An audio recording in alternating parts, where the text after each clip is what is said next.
Hey there. So, imagine this common scenario. You've just gone through the process of doing a factory reset on your laptop with Windows 11.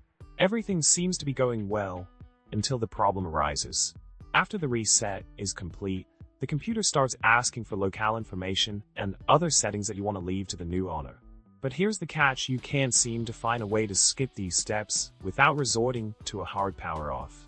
Pressing the power button just puts the laptop to sleep, and you're stuck wondering how to leave the setup process for the new owner without any hiccups. Now, let's delve into the solution for this dilemma. The key here is to Sysprep your Windows installation, which will give you a completely fresh slate and ensure that the new owner gets to experience the out-of-box experience, OB. This process is carried out from within the operating system itself. So if you're at a setup screen, simply finish it and get back into Windows.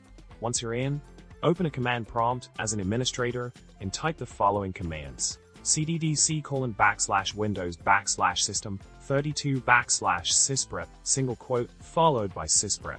A dialog box will appear where you can choose the action for OB, and make sure to check the box for generalizing. Opt for the shutdown option and hit OK.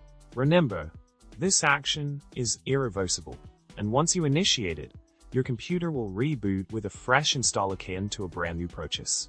In conclusion, by sysprepping your Windows installation, you can ensure that the laptop is in an ideal state for the new owner to set up according to their preferences.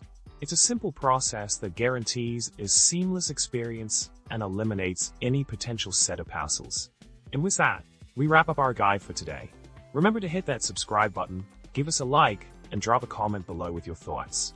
Until next time, happy computing.